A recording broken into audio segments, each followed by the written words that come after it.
We can pretty much say with certainty now that the revolution in the Philippines is over. The newly elected president, Rodrigo Duterte, called for an official ceasefire with both the Communist Party of the Philippines, the National Democratic Front of the Philippines, and the New People's Army.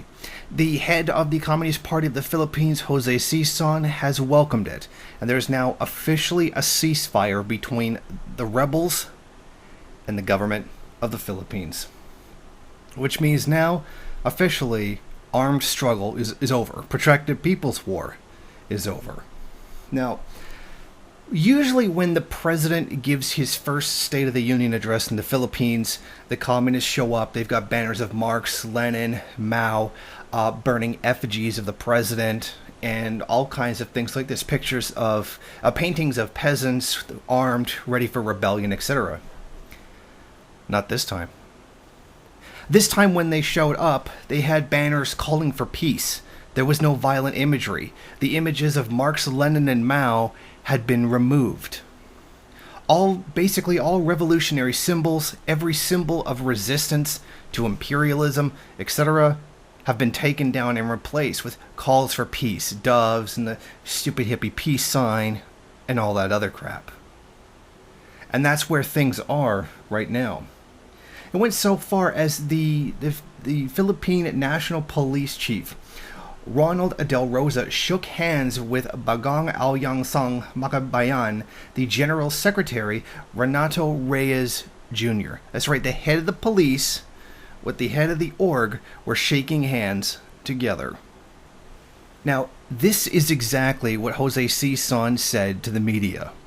I welcome President Duterte's announcement of a unilateral ceasefire of the armed forces of the Philippines and the Philippine National Police in relation to the NPA.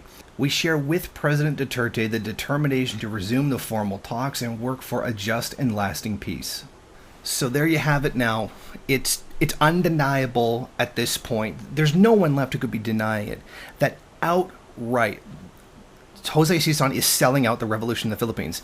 And not only is the National Democratic Front going along with it, but the New People's Army is going along with it as well. You might as well consider the revolution to be over. Now, do you remember a year ago when I said this and the LLCO said this? Hey, look, Sison is going down a reactionary path and it's looking like he's going to abandon revolutionary struggle. And everybody came out attacking us. First World Maoists came out and denounced us and said that we were reactionary and that we were making things up and that we were trying to sabotage the revolution and all kinds of nonsense like that. But who was right? Third Worldists were right. Specifically myself and the LLCO. We said this was coming, but people didn't want to listen.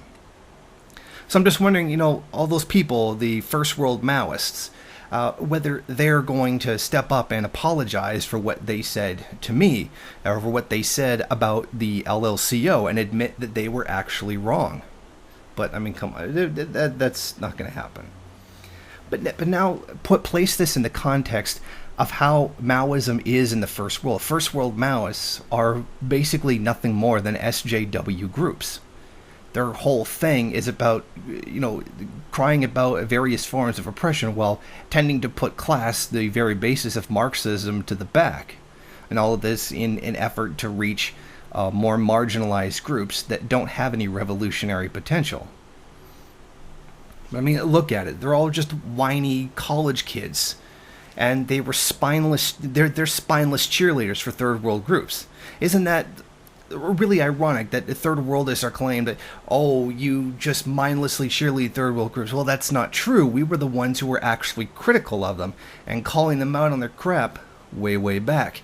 Meanwhile, First World Maoists were the ones just cheering them on, uncritically, without thinking, afraid to challenge them in any way, shape, or form. Do you remember when the New York Maoists made their official party declaration of solidarity with the Communist Party of the Philippines, and the Communist Party of the Philippines gave their official support to them? What does that support mean now, if the New York Maoists were actually still around?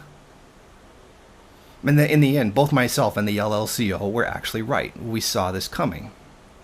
The LLCO way back in 2006 saw Prachanda, the guy who was sort of the head of the revolution in Nepal, and that he was selling out.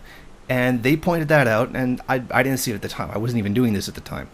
And even when they said that again, I also didn't catch on to it, so I criticized myself on that one. They said, look where this process is going.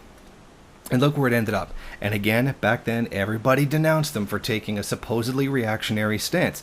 And again, they were right. It's about time First World has started to acknowledge that their theory is stale, and that they are the ones who are actually mindlessly cheerleading revolution, not just in the Third World, but in the First World as well, and doing so uncritically with any concrete analysis of how things are. After all, they are the one whose theory keeps failing every time they claim that there's a revolution about to happen. Occupy Wall Street, Black Lives Matter, etc. It's time to start doing some analysis, kids. Thank you for watching. Want to go ahead, rate, comment, subscribe, and share on various social media. And if you want, you can head over to my Patreon page and show your support. Or you could head over to the MRN bookstore and check out some of the latest books available.